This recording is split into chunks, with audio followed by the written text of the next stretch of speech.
O'clock on a Friday. Thanks for joining us, everybody. I'm Virginia Cho. And I'm Brian Shalonsky in for Jason this morning. And it's going to be a gorgeous day in store for us.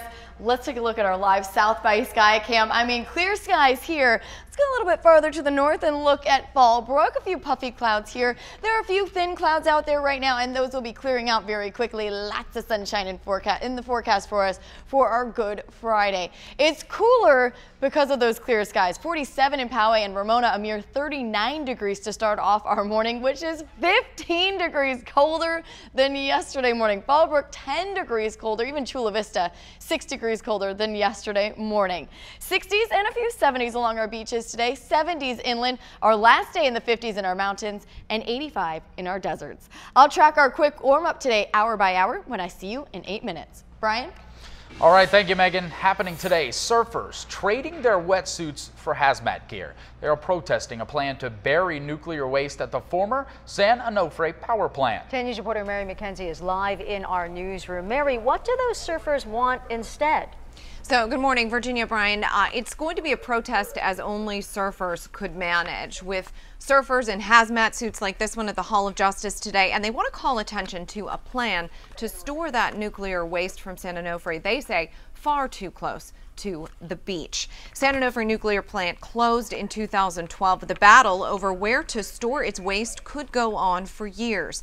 Storing it 100 feet from a popular beach for family camping and for surfing is the current plan, a plan some say carries dangerous consequences. Today, surfers, activists, they will be at the Hall of Justice in those hazmat suits to call attention to something they say few people even know about.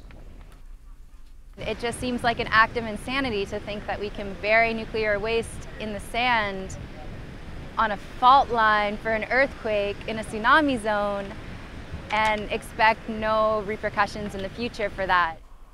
Today, they say the protest will focus on the Coastal Commission's plan, awareness of that plan specifically. There is an ongoing lawsuit. In the meantime, though, the critics argue that as the lawsuit continues, construction on the storage facility goes on as well. We're live in the newsroom. Mary McKenzie, 10 News. Thank you, Mary. Breaking news, the Las Vegas Strip lit up, not by lights, but by this fire. If you have been there, you recognize this. This is the Bellagio, the flames shooting through the roof. There were embers flying everywhere. Reporter Leslie Marin shows us tourists enjoying a night out here got a little more than they bargained for. This morning you can see the damage left behind by this fire. Take a look at the rooftop there of the Bellagio. You can see it is completely charred along with the greenery that sits on top of there. Fire crews tell us the flames ignited right around 10:45 in the portion of the Bellagio that sits on top of a shopping area. We're told fire crews were able to put out the flames in about 20 minutes, but winds up to 25 miles per hour did not make things easy for them. This morning, construction crews already on top of that roof working to clean things up here. Luckily, we're told no one was hurt in this fire. Reporting from the Bellagio, Leslie Manning. It's been a rough couple of months for the Bellagio. Just last month, 4 burglars, look at this, some of them in animal masks, smashed their way into a high-end jewelry store at the hotel. Some of the burglars, they are still on the run.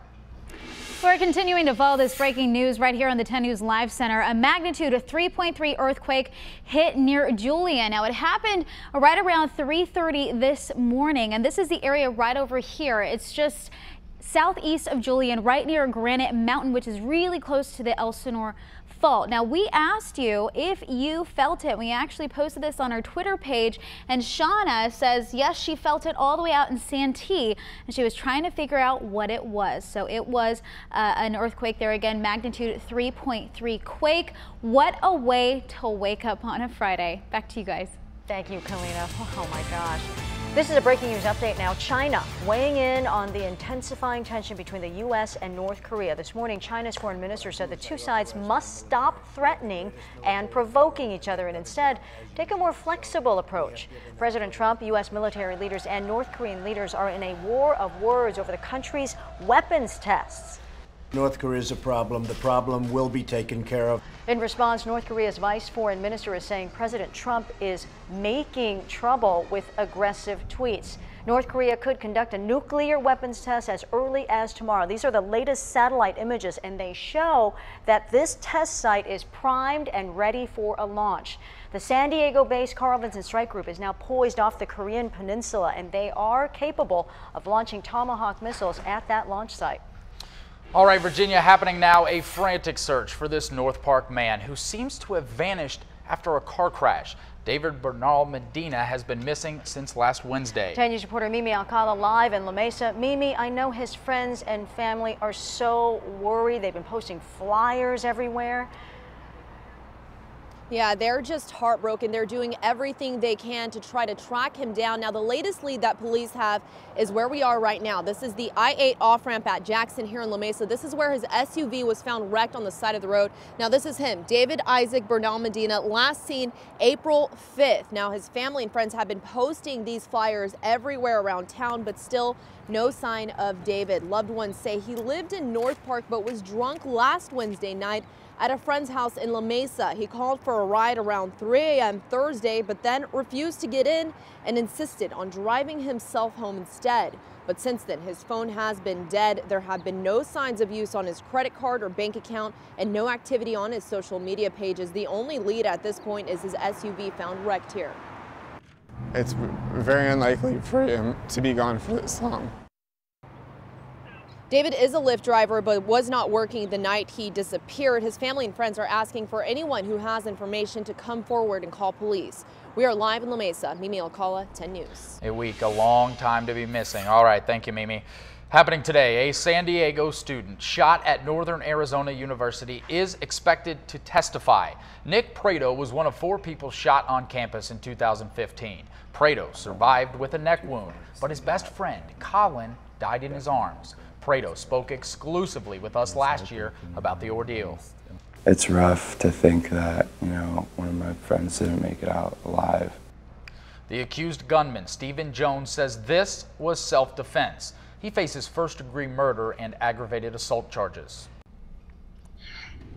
Well, happening today, hundreds, if not thousands, are taking part in the annual Good Friday walk at the San Diego Rescue Mission out in the Bankers Hill area. Now, Stations of the Cross starts off at 8:30, and I have a Google Maps up for you so you can see where the Bankers Hill area is if you're unfamiliar. It's right around Little Italy and between Hillcrest as well. So this area is going to be very, very busy because of the amount of people that are expected to take part in this Good Friday walk. So expect some delays and use some caution as you head through that area. In the Live Center, I'm Kalina Estrinos. Brian?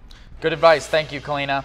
Happening today, a warning about Zika and West Nile. County health experts are holding a news conference to remind us all to clear any standing water where mosquitoes could breed. That's the first step in stopping mosquitoes from spreading the viruses. If you need information about preventing Zika and West Nile, we do have a link for you. It's on 10news.com. Just click right there on the red TV button. There are a lot of things going on around San Diego this weekend, and wow, we couldn't have gotten a better weekend. I know. I'm so excited that it's going to be sunny. It's going to be warm this weekend. Today's also going to be another one. Exactly. It's going to be a perfect weekend here in San Diego. Let me get you outside and show you some clouds that we're seeing over some areas. It's sunny over Escondido, but you can see some high clouds over Del Mar. Those clouds are going to be clearing out very quickly this morning. A lot of sunshine in forecast for us for our Good Friday straight through our Easter. Now, inland neighborhoods, some areas are going to stop at 69 this afternoon, but a lot of areas hitting between 70 and 73. Poway forecasting 73 degrees for your area, whereas Oceanside, Fallbrook, and Chula Vista, also in La Mesa and downtown, 70 this afternoon. Breezy in the mountains and deserts, but not quite as windy as it was yesterday, and those winds will continue to subside as we head into our Easter weekend. I'm going to let you know exactly what you can expect for our Easter weekend, where you live, and when our next chance for showers arrives, when I come back with your full forecast in 9 minutes. Kalina? Well, Megan, we're getting reports of some type of roadway issue on the 5 freeway right at the 94. I'm still trying to pinpoint what exactly is going on there. But if you're going to be traveling on the 94 westbound transition to the 5, you might hit a little bit of a slowdown. But the rest of San Diego County right now looks great. We have no problems to report. Again, on the 8, the 52, still not seeing that slowdown that we typically see right around the 125. This is your drive through North County. If you're planning on traveling this morning on the 15 southbound, that's just an 11-minute commute between Escondido and the 56. Now I'm watching your roadways. I'll let you know if any accidents pop up, and we'll head out to East County coming up next.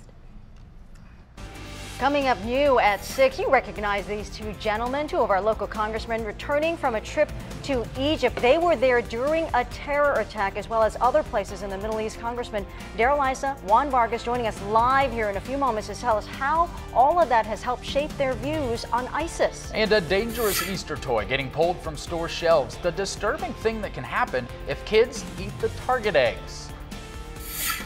It's NASCAR in the sky. I'm Jared Aarons. Coming up later this morning, if you've got the need for speed, we'll tell you everything you need to know about this weekend's Red Bull Air Races.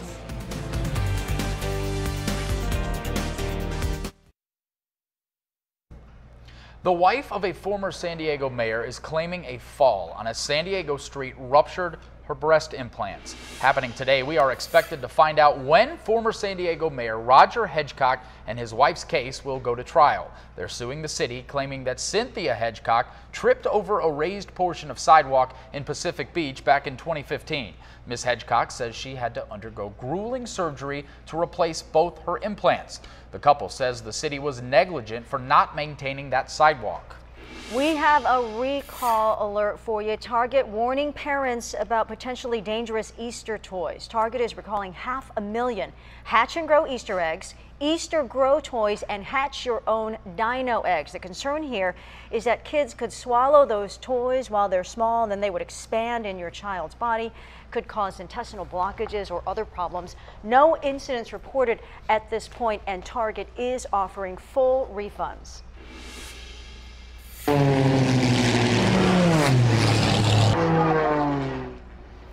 New at 6, Red Bull giving San Diego wings like it has been doing for me all morning, all week long. This weekend, the Red Bull Air Races will take over the harbor. He's talking about needing Red Bull to be awake Coffee, this morning. whatever else. This is so cool. 10 News reporter Jared Aarons spoke to the pilots who say this thrill ride is unlike anything we've seen in the San Diego skies. This airplane, to put it in simple terms, is the NASCAR in the sky. As the youngest pilot ever in the Red Bull Air Races, Kevin Coleman has a need for speed. When I'm diving into the track, I've got one thing on my mind. How am I going to go fast and how am I going to win this race? The fast part is easy. These planes pull 10 Gs and go 230 miles an hour. For the first time since 2009, they'll buzz the tower in San Diego's harbor, one of the pilots' favorite venues. We don't have any ground references. We're going from gate to gate to gate, pylon to pylon to pylon, but for the spectators, it's really second to none. These planes are built to combine the agility of an air show with the speed of a NASCAR race, and the difference between winning and losing can be measured in hundredths of seconds. I know it looks crazy over the water, 50 feet off the ground, but it's very calculated. And while the races are different from the military air shows at Miramar or North Island, these top guns still feel honored to share the San Diego skies. It's awesome for me as an American to be in San Diego because of the naval base here and all the fighter pilots, you know, the F-18s are here and the Navy SEAL training's here. We also feel very indebted to the military, so to be here in such a historic place with the Midway carrier down there, it really makes it's a little bit of an added special feeling for us. Jared Aarons, 10 News. Those planes look like they had back seats and we didn't stick Jared in one of them. What is up with that?